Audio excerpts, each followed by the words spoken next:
let's get over before to pick them. We've got our games of the week. You got the first one, man. Oh, that is me. Yep. Wow. I was looking at typo. Wow. Two mess ups on me today. I can't even tell how where you're looking at either. So don't say Fair you're enough. looking at me. Like I don't know who you're looking at. Well, for my game of the week, starting up, we've got the Falcons versus the Lions in Detroit. The line right there is -3 to the Lions. They're favored in this game at home. They're dealing with maybe some injuries. Obviously, David Montgomery is out for the foreseeable future. That probably leads way to Jahmyr Gibbs for probably the rest of the season, I would assume, even whenever David Montgomery can come back. They also have Amon-Ra St. Brown missing practice today, Wednesday, with a toe injury. But overall, they've got a solid defense. Although James Houston is out for the foreseeable future, I think at least the next No. 6 weeks with a fractured 6 weeks, dog. That's sad, dude. Yeah, James He's one of my Houston favorites right now. made a killing at the end of last season, 5 sacks in the last 6 games, or maybe it was 6 in the last 6. Had fantastic start to this season, not necessarily with the numbers, but you could just see the way that he was playing was disrupting offenses, including the Kansas City Chiefs. However, they're still going to be left with Aiden Hutchinson. They've also lost CJ Gardner-Johnson to the torn pec. So maybe I don't know. We're gonna have to see. They're dealing with some issues, but that team is also very resilient. They've got a very resilient head coach, but that could pose some problems. Look, I saw a tweet earlier that the Falcons have one of the top 5 defenses at a certain metric. I don't know if it was like points allowed or yards allowed or whatever the hell it is. But this is going to be a very telling game for the Lions. If they can overcome some of these big injuries, they'll probably be here to stay. But if they lose to the Falcons, look for them to have a tumultuous season and probably not make the playoffs.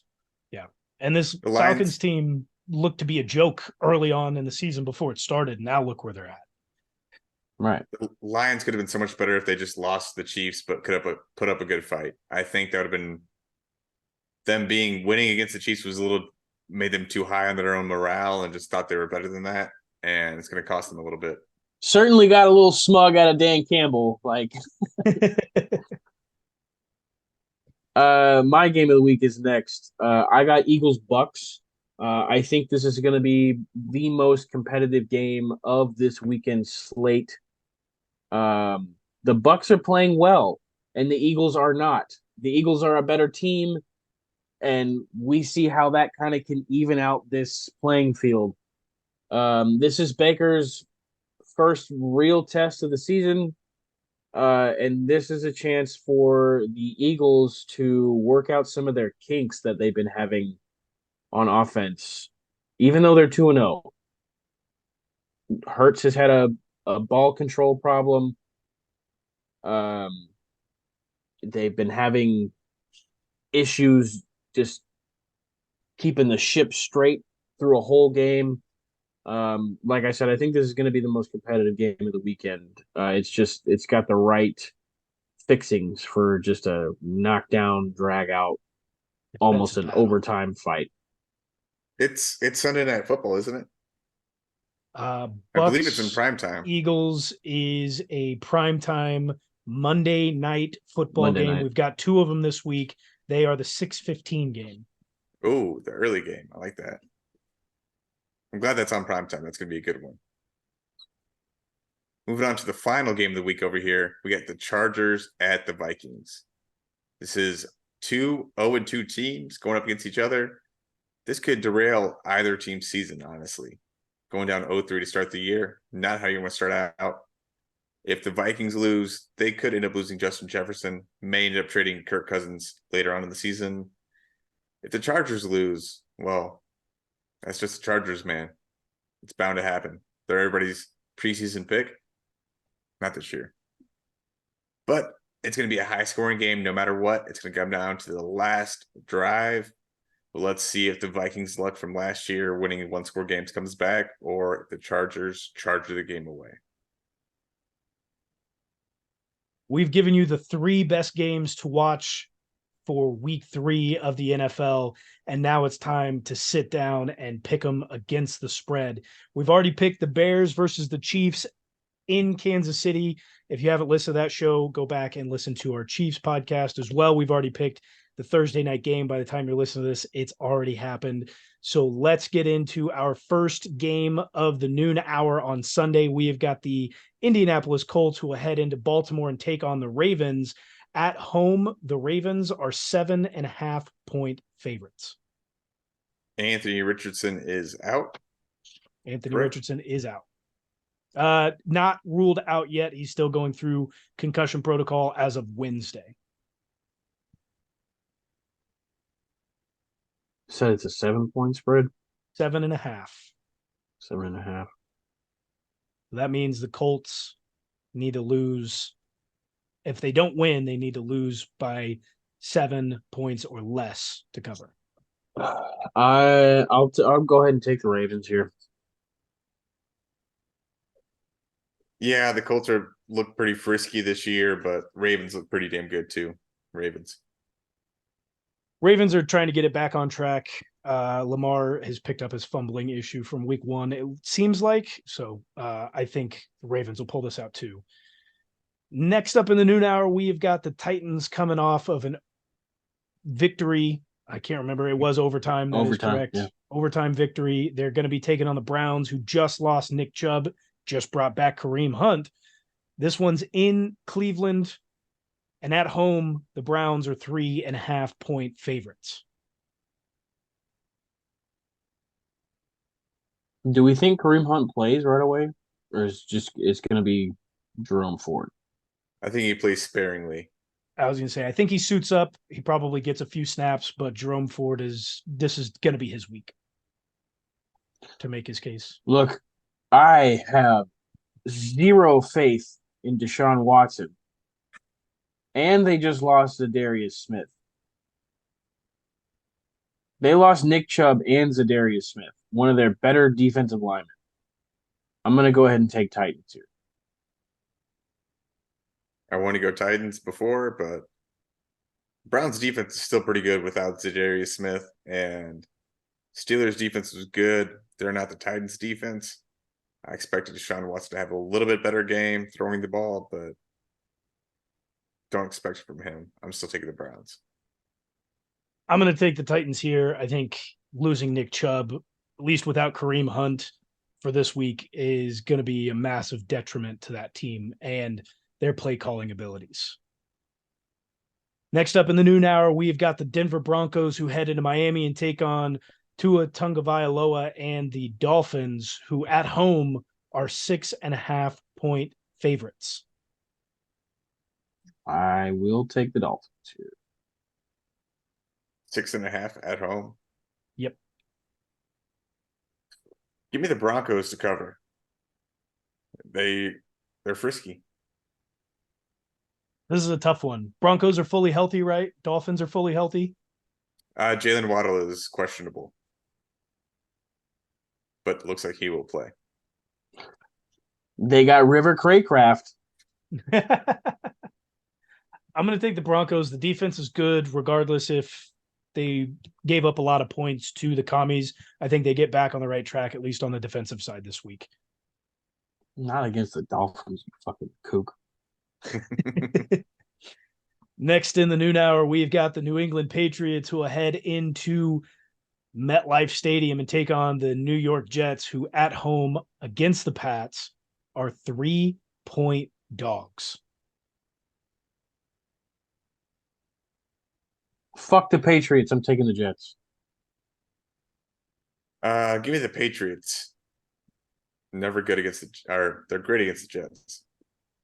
I'm going to take the Pats for the simple fact that over the last season up into this year, the Patriots, led by Bill Belichick, are undefeated against backup quarterbacks, and that's exactly what Zach Wilson is.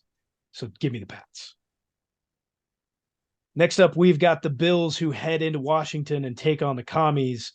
At home against the Bills, the Commies are 6.5-point dogs.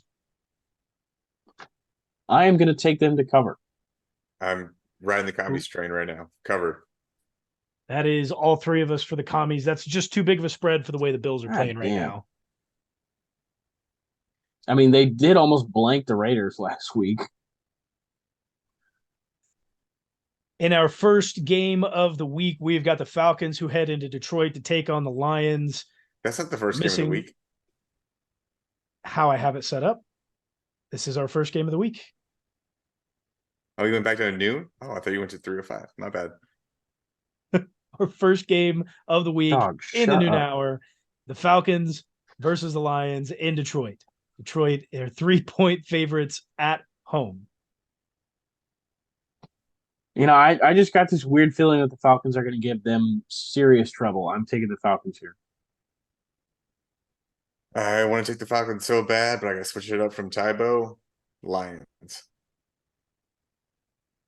I have Lions money line to take the win, but they will not be covering. Give me the Falcons to cover the spread. Next up in the noon hour, we've got the Saints who head into Green Bay and take on the Packers, who at home are 2-point favorites.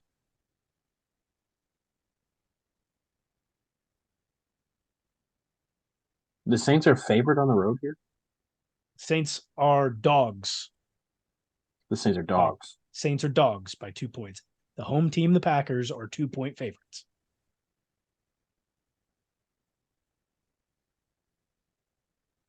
Aaron Jones still out, right? As far as I'm aware.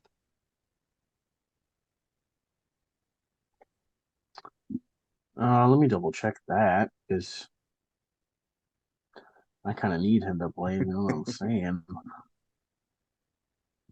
The big point guy for you, right? Aaron Jones isn't practicing Wednesday. Possible he plays, but it ain't looking good as far as Wednesday's concerned.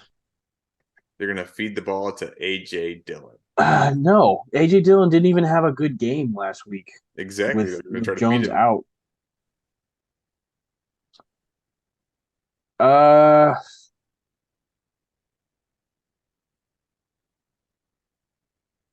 This is a tough one. This is the toughest one out of this whole pick'em.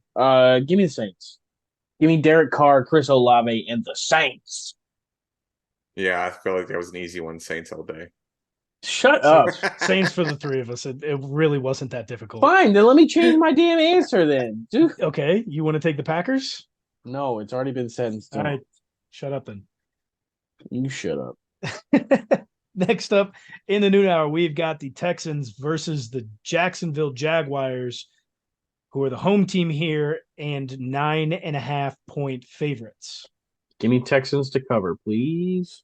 That's just too many points for me. Texans. You know, I thought about taking the Texans here, but give me the Jags. They need a get-right game after playing horrifically against the Kansas City Chiefs last week. Calvin Ridley is about to go off. Start him. Into our second game of the week here, we've got the Chargers heading into Minnesota to take on the Vikings. Kirk O'Chains and them boys are 1-point dogs at home. Wow. Who's your winner?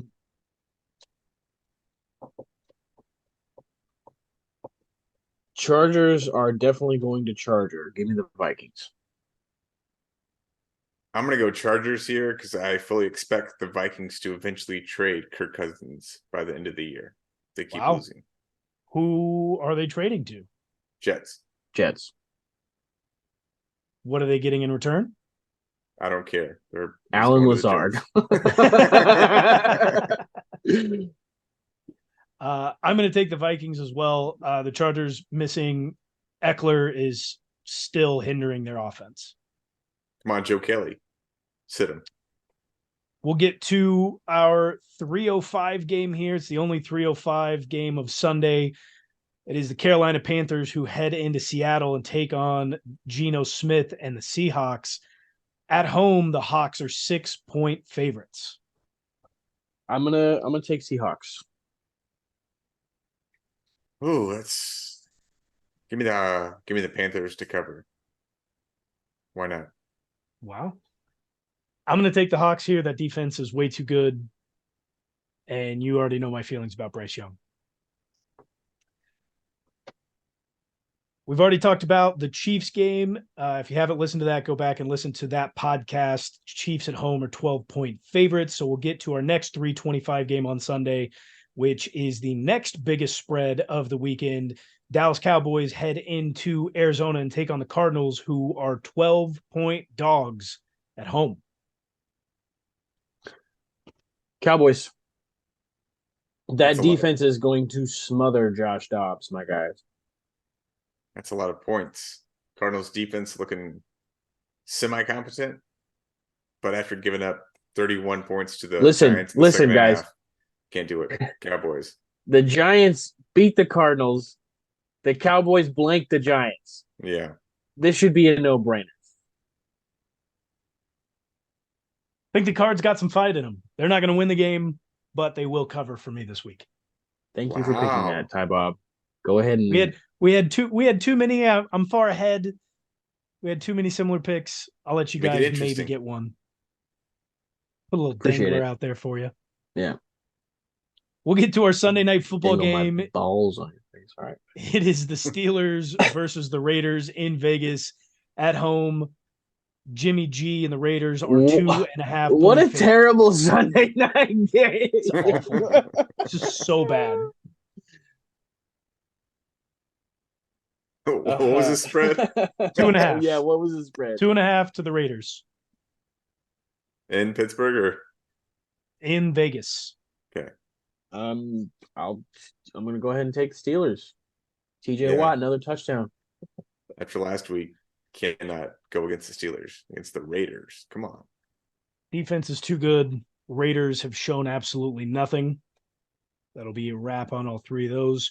So we'll jump to our baby. 2 Monday night games. The first one at 6:15. It is the Philadelphia Eagles who head to Tampa and take on Baker Mayfield and the Bucks. At home, the Bucks are 4.5 point dogs. And I will take the Eagles. Yeah, go ahead and expect Baker to slip out of our top 10 rankings. Give me the Eagles. Hammer that. It is our final game of the week, and at 4.5 points, Eagles injured, not looking good. It's a get-right game for them that they won't get right. Bucks cover. Sure, bud. We'll get to the final game of NFL Week 3. It is the Monday Night Football game that kicks off at 7:15 Central. We've got the Rams versus the Bengals at home. As far as the spread is concerned, on a Wednesday, Bengals are 2.5 point favorites. Okay, that jumped. That was what, 6.5, and it jumped down to 2.5 in the last. At the beginning, on Wednesday morning, the spread was 6.5. By noon, the spread was 1.5 to the Bengals. By, I don't know, 8 o'clock, it jumped, probably about 7 o'clock, it jumped back up to 2.5 for the Bengals. Which is crazy. Bengals are still 0-2 right now. I'm taking Rams here. Rams all day. They're playing really well, and Joe Burrow is injured. We'll have to see if he sits out anytime. I think that's maybe why the spread shifted so much from 6.5 to the 1.5 and now 2.5. It's possible that Joe Burrow doesn't start this week, boys.